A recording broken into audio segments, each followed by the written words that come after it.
Our next two speakers, Peter Blacker from Telemundo and Redniss from USA Networks, are pioneers in making TV more social. Any psychos in the room? All right, a few. So, of course, I'm referring to the over 2 million Facebook fans of the show Psych, as well as the members of Club Psych, which is one of the most pioneering loyalty programs on television. So, gentlemen, welcome to the GSummit.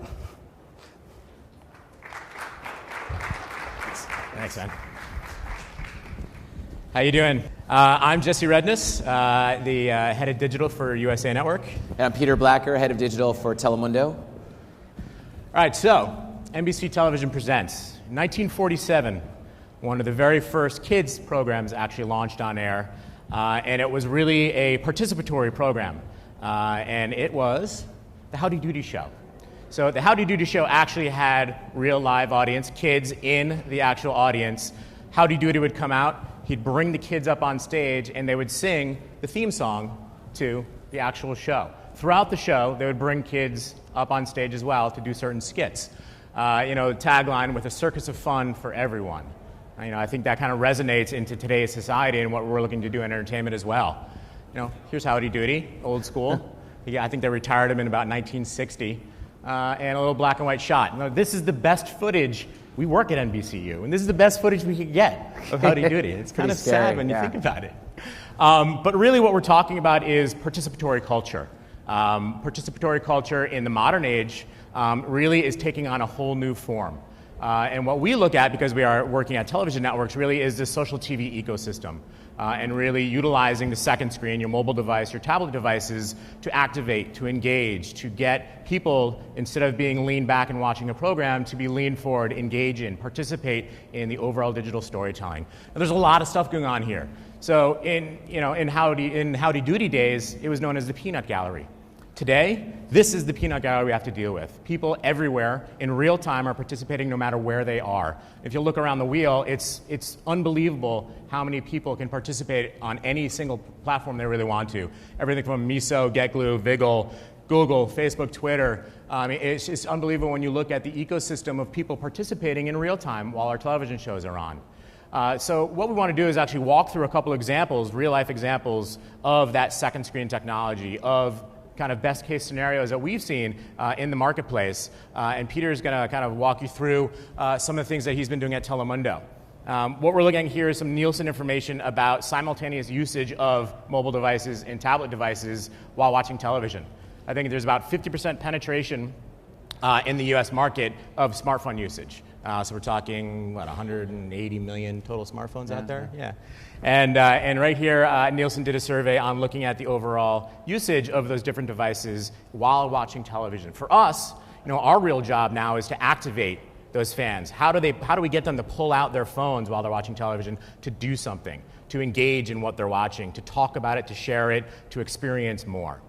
So Peter's going to walk through a couple of those examples now. Sure. So if today's, I love the Howdy Doody example, but because if we were to look at the peanut gallery today, it would definitely include a pretty multi-ethnic background group, particularly filled with U.S. Hispanics, which at Telemundo we connect with as the fastest growing segment in the country, but also one of the most connected digitally, mobilely, and socially over-indexing. So one of the case studies we thought would be good to share with you today is how we've really applied some of the gaming theory into connecting with and driving TV ratings. And I have two examples to share with you of something that was kind of, we haven't heard a lot today because it doesn't follow the normal sort of standards of winning badges and winning points, and really is turning around the concept of gaming in terms of getting people to engage more with the TV show and different payoffs that happen. So in this case, we're going to share the Billboard Music Awards. You might think of a music awards show, pretty cut and dry. How do you create a gaming around it? What could you possibly do? And I do want to point out, Jesse and I were talking before, this is all sponsored. This whole gaming environment we created was sponsored by State Farm. So right out of the gate, we had it paid for, which is really a good thing if you're going to be pioneering some stuff. But what we tried to do was we said, let's look at the teams that exist. And in this case, it was the teams are really the fan clubs. So we looked at the top Latin performing artists, Pitbull, I'm sure most of you know of. Some of the other names maybe not as much. But we tried to get their fan bases, their fan clubs to literally lean in and to be pushing up on Twitter their artists to being top Twitter trending topics. And then we would put those rankings and results in these infographics on TV. And basically the payoff was that you would be constantly recognized as, well, you know, Team Pitbull is winning. And you guys did a great job because Pitbull is winning. Oh, no, he's not. He's now down to number 2. Prince Royce is now up there. No, now it's Mark Anthony. And weaving together that exercise, you'll see in a second, really helped us get an audience to actually tune in and watch TV. And we tied it back to ratings. Here's what we saw in terms of social activity, working with Trender to be able to actually measure what was happening minute by minute in different activities. But the real incredible thing was this slide. This shows exactly when, and the little white birds are when we had some of those mentions of who was winning in this different thing, and we were recognizing different fan clubs. And then all of a sudden you see TV ratings shooting up because people wanted to tune in to see what was the ranking, how was it happening. And we then get the artists to comment and pull them backstage and say, oh my God, your fans are awesome, they're getting up to number 1. And to do that in a live award show was something that hasn't been done before. I also want to share with you something, if you see at the end, you know, it wasn't all great, like, oh, we did amazing at Telemundo. Also at the end, we realized we didn't do so great, because at the very, very end, we didn't have that ultimate payoff. So we had all this excitement on the show, all these fans running, racing, and then it was like a classic end of an award show. Thank you so much for coming, we'll see you next year type thing. And we probably should have had some sort of tie-in, because you see the yellow and blue lines very different. And that was a lot of social media activity and not as much TV ratings. So again, lessons learned in that process. I'm going to share with you, I don't know if I can even go backwards, can I? Okay, great. Thank you. Good stuff. The next example I want to give you is also something sort of non-traditional. It's around the world of steamy, like this room, steamy, hot telenovelas. For those of you that don't know, a telenovela is literally like dating, because you have to watch the show Monday through Friday at the same time, like 8 o'clock every night. And we wanted to, again, get our audience not just to lean back and watch the show, but actually to have some sort of say in what happens on the primetime show. So we gave the talent, the actors and actresses that were going to be cast in the show, who, by the way, were brand new. We did an open casting call and got them all involved. We gave them all smartphones. We gave them Twitter accounts. We gave them sort of training on how to engage their audience. And we made a contest out of it. We said, if you get more people to follow, if you get more people to get engaged, we will actually write you more into the script. So people, you know, they were like, oh my God, I want to get more time on TV. So they're like, come on, join my fan club, like me more, engage more with my content. And that really was the first time we've ever worked directly in social TV with our writers. So I want to show a little video here that sort of showcases how we did that, working with our studios to make this into a fun game environment. I guess.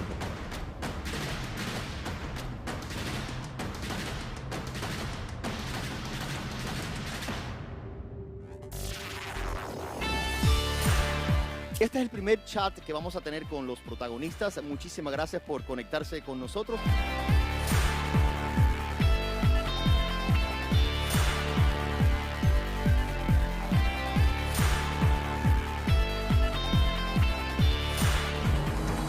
The storyline of Relaciones Peligrosas is young, modern, dynamic, perfect fit for social media.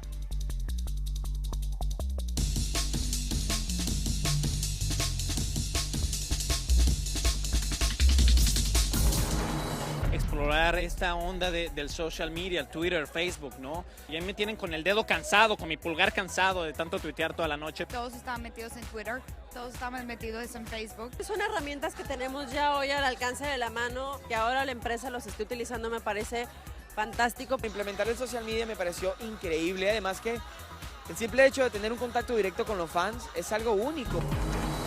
The greatest opportunity we found during the early brainstorming days of Relaciones Peligrosas was the access we were going to have to young, fresh talent. We started with 14 new actors that we selected after a nationwide audition. We worked closely with them to provide them all the tools that they needed, knowing that it was going to be necessary for them to have smartphones, Twitter handles, and everything they needed to connect with their fans on a daily basis.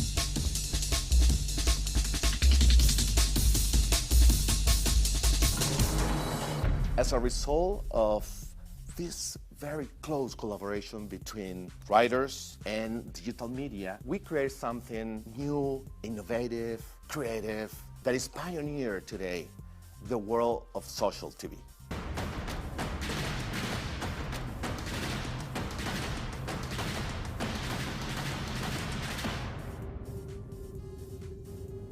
kind of cool about that is the video's nice, the gaming elements are cool, but the payoff was in the ratings. And so by doing that, by getting people to engage so much, we actually had one of the highest rated novella launches we've ever had, and it's now the new playbook. And it just shows the fact that the concept that you may all have of traditional stodgy television is something that, in our case, we're both working very hard to make sure we sort of shatter that image, and we apply some of the theories that may not seem like an immediate fit, like gaming driving TV ratings, and yet actually put them into practice and seeing how they can pay off. So I think really what we're talking about here is like, where's the beef? You know, with television and second screen activation, really how is gamification being used? We also want to showcase a couple of things that's happening in the industry outside of just NBCU. Like, we can talk all day about what we do, but there's some really cool stuff that other people are doing as well. Pepsi Sound Off, what they did with the X Factor, using gamification theories, technology, to really drive participation on their real-time conversation hub. Earning caps, basically, and sharing through their leaderboard and overall social sharing activities you can do off that platform. Vigil, it's a very new kind of second screen application being used in the space. It launched in January, already has close to 1 million installs of people using the platform, literally taking the idea of a check-in to the next level. So you're really engaging through watching a show using their Vigil Live platform, earning points along the way that you can then cash in for real merchandise. It hasn't been done in the marketplace before. People are really taking it by storm. It's kind of incredible to watch how quickly they're growing here.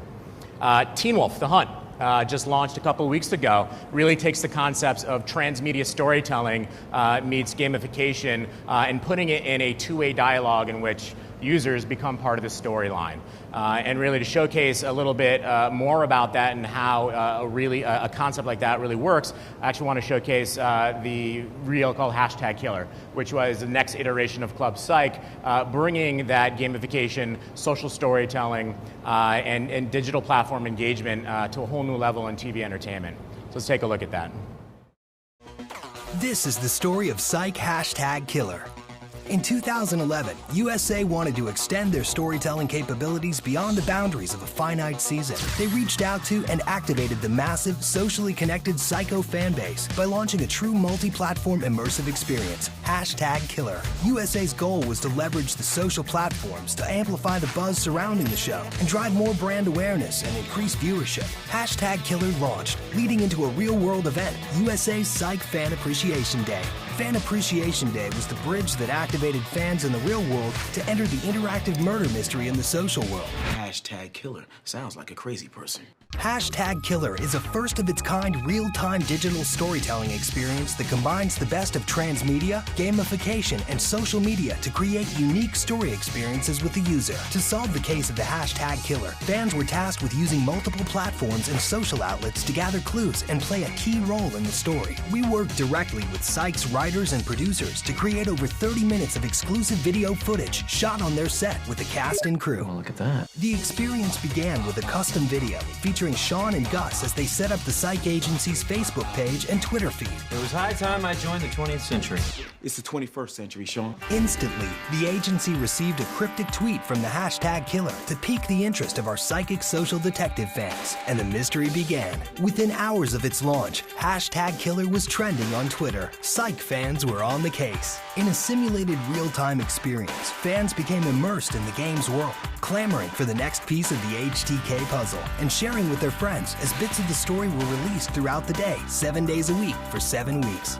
They were led through this world through photos, games, and exclusive audio and video content featuring the stars of Psych. Fans sent messages to their favorite characters and got instant real-time responses, becoming integral characters in the mystery. They shared their favorite lines on their Facebook, Twitter, and Google Plus accounts directly from the experience, acting as the catalyst for the social amplification. Facebook Connect and Social Samba platform technology personalized the experience to create a unique story for every user. That's over 400,000 stories being told. Interactive crime scenes tested users' investigative skills. Bonus mini-games could be unlocked for extended gameplay. All the while, gamification strategies kept our fans engaged while they were incentivized to rack up points in our affinity program, Club Psych, climbing the leaderboard to win a coveted starring role as one of the #Killer's victims. And now he's gonna kill Ken.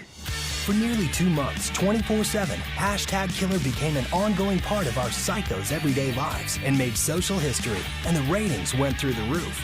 USA, likes welcome, tweets welcome, #Killers welcome, stories welcome, characters welcome. So I think what's interesting about what we did with #Killer is, people were earning points for the entire experience, but they weren't earning it for badges or stuff. They were actually clamoring for points so they can get killed in the story. So every single week, the #Killer would actually murder somebody in the virtual world, obviously. And we were able to bring in 7 Psycho fans into the actual storyline. So they were really immortalized into the story of what #Killer was about. So for them, that was the biggest prize they could ever think of. And when they figured that out after the first week, it really became a huge competition. We think that's what really drove the overall participation in this type of storytelling. Now, we're doing this across a lot of our other shows, and obviously we don't want to do a cookie-cutter approach, but what we're doing is we're handcrafting each story directly with our show writers and producers. This is an example of a program we just launched last week called Suits Recruits. We're actually being brought in as an assistant or a paralegal for the Pearson Hardman law firm, which is the law firm in our show Suits, and you're going to be working alongside all the different characters in the show, earning different badges as you try to work on a case with them. Now, really for us, gamification is one of the many tools that we use for overall participation, overall engagement. We think it's of paramount importance in the way that we're engaging with our fan bases. At the end of the day, we're really here creating content so that they can enjoy themselves more. We're an entertainment company, so we're trying to find any possible way that we can drive better emotion from them, hopefully a happy emotion at the end of the day. And it's interesting because I think one of the things that our company has tried to focus on, which I think is a great theme for today, is how storytelling overall and content creation is such a close fit with gaming. And when you have the opportunity to sit, as we have, with the writers in the same room and with the people that are creating content, they get excited too. And you start to see this is a new frontier in storytelling, is weaving the games into it, because it then comes the guaranteed base sort of flowing right into the story from the very beginning. So that's all we have for you today, and here's the modern day Howdy Doody. So thank you guys very much. Any questions? We'll do a question. We can take a question. Thanks. So I just realized that I think we're the only 3 guys in this place with dress shirts and jackets on, so no wonder we're all sweating. We're from New York, can you tell? Yeah. So I guess we have time for 1 or 2 questions.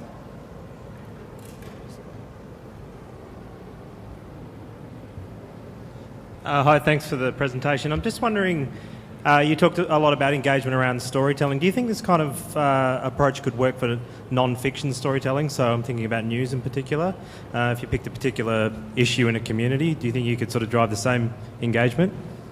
Well, no, go ahead. I would just say for us, what because we as a broadcaster, we also are focused on news, sports, and other, not scripted programming, and we're actually seeing that there's a real opportunity to weave the gaming into it to basically, again, drive television ratings, which then we can monetize and we can reinvest in creating new challenges. So yes, I definitely think that it's not just limited to scripted. It's just the scripted made for some kind of fun examples today. Yeah, for scripted, it's a lot easier because you have the scripts well in advance. You can work with the show writers and producers, but I mean, Bravo has done a great case example with Last Chance Kitchen, in which they gamified that entire process, bringing back a contestant onto the show by doing a completely secondary storyline that happened in the social world. How do you see new and interesting advertising formats evolving out of this gamification? I mean, to integrate it into the programs. Yeah.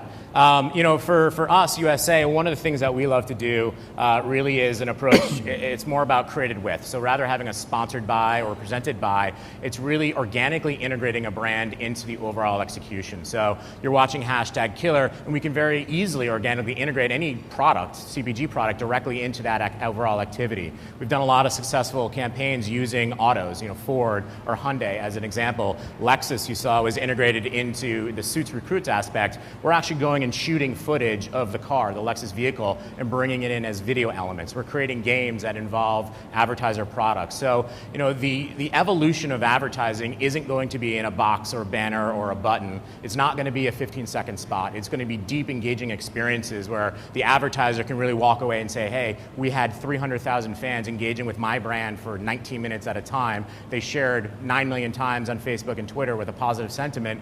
That's a real win for them versus oh, we got to display 15 million banners in the overall experience. That has really it has a value, but it's a value that's a diminishing value right now in the current marketplace. And what's interesting is I'll give a real life example of a client of ours, L'Oreal, who started off with us basically in a more traditional gaming environment where they were sponsoring a club, a loyalty club where you got points.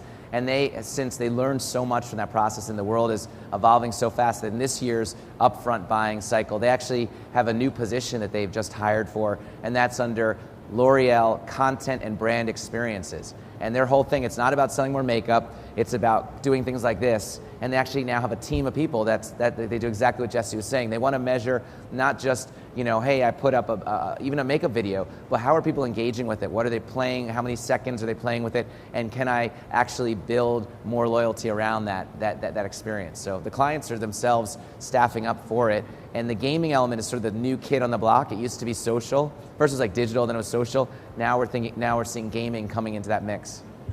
Thanks. Great. Great. Thank you very much. Thanks. Thanks, yes. Thank you. Thanks a lot.